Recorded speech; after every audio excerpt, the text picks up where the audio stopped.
Okay, tell me about this journey of the soul that you're going to explain to me.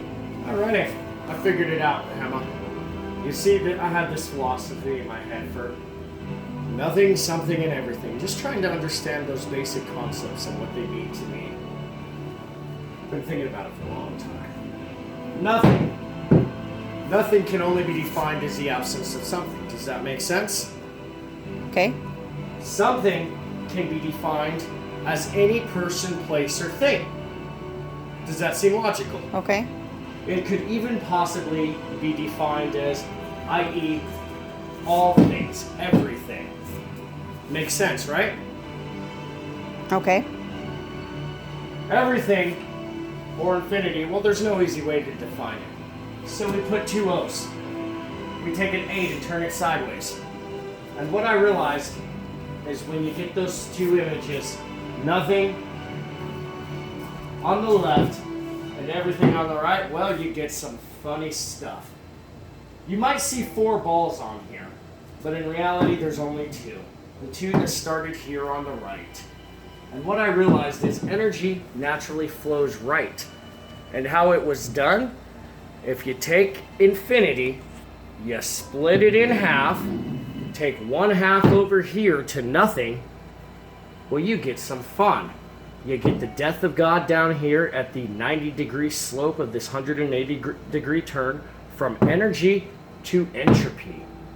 You get a synthesis of energy, an outpouring of energy that goes up with a little bit coming from the left and a little bit coming from the right. The blood and the dust. And you get the tree of life. Sort of looks like the medical establishment staff with 2 winged serpents. I wonder why. DNA? And then I realized that this energy hits a point right here in the middle. This is a little high, but it should be right here, smack in the middle of these 2 balls. And that's where you die. What happens after you die? Well, everybody's been answering that question, asking that question. I'll tell you the truth. You're gonna go left or you're gonna go right. It's as simple as that. It's as simple as seeing a man with his hands outstretched. And based on your actions, you're gonna go the way of blood and selfishness or the way of light. All. Now, on the other side of this, you have this one. And the arrow's pointed in the wrong direction, excuse me. Well, actually, no. It's this coming down. But this ball wants to get back over here. Jesus spoke in parables? No, friends, he was talking about parables. You see, if you divide everything by nothing and you use a little bit of clever mathematics and you just look at things upside down and have a little bit of respect for other people's cultures and don't just say, I'm the best, my nation, my state's the best, you realize there's a lot to learn from everyone. What I realized is all A11, alpha 1 and 1. Perfect feeling, perfect mind. Split them apart and we get a whole lot of fun. You get the equation for creation. Alpha had all 11th dimensional entity. 2 states of delta or death, add the, equals E equals mc squared cubed x equals -1 energy divided by everything, universe divided by you, forgot a parenthesis right there, oh no it's there, C, you see light 2, 1 negative. How did I come up with that? The word all and looking at E equals mc squared upside down. It wasn't that hard, friends.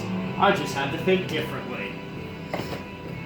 And so what I realized is that creation is a cycle of energy. There is nothing but energy, and that energy is, for all intents and purposes, the creator, God. All, Allah, all figures. It's essentially 11 divided by 4. 3.43 on the right, 3.43 on the left, 1 below all others, and 3.143, blah bitty blah blah blah, on and on it goes. High in the sky, shine on you crazy diamond. And when I drew this the first time, well friends, I fell on my knees. I fell on my knees crying. Do you know why I started crying? Why? It's a peace sign. The image of God, the truth of the universe, the equation for the Big Bang.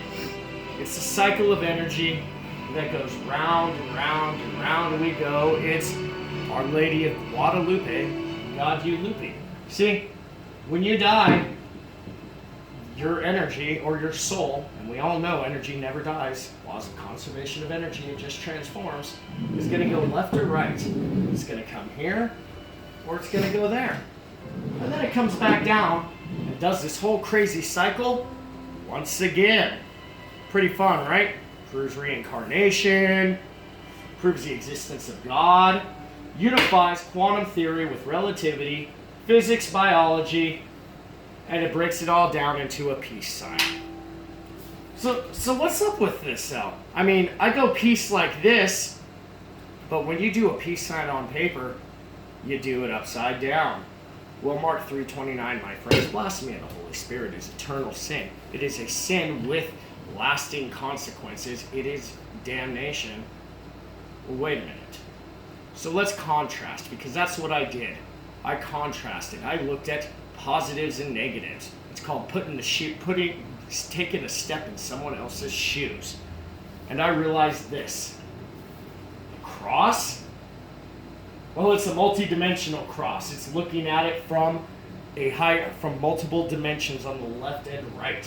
See, we started with 11, but we got 10, we got 10, and we got 11 up here. What I'm telling you guys is the true bane of the world and all creation is to say war is peace. See, if the image of God is a peace sign, then what is the opposite of peace? The opposite of peace is war, my friends. And blasphemy of the Holy Spirit is to say war is peace. And we all know that peace has never been won by the sword. I'm not going to win your peace by putting a sword in your face or dropping a Moab, Judges 22:23 on you. I'm not going to get peace with a gun, a sword, or a bomb. I'm going to get it through feeling and reason. That's what's wrong, guys. Feeling came first. Why? Life, everything, nothing, God. And reason, perfect mind, you are the sun. Out of these ideas, you get everything. So what I'm getting at, guys, in 1952, the Nuclear Regulatory Commission created the peace sign by an artist named Gerald Fultrum. Do they have ulterior motives? I don't really know. I don't really like to be paranoid because that just makes you crazy. But I gotta say this. If war is peace, look it up on the internet. It's the only undefined thing on there. And you'll find a link to, guess what? 1984. Pretty funny. Pretty funny how these things work out. But that is the irony across. So I leave you with this.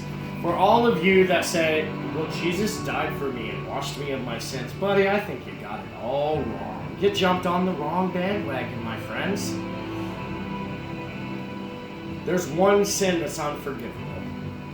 And that is to say war is peace. To turn the image of God upside down, to blaspheme the Holy Spirit. And humanity, you say war is peace. You do it with your symbols. It's everywhere.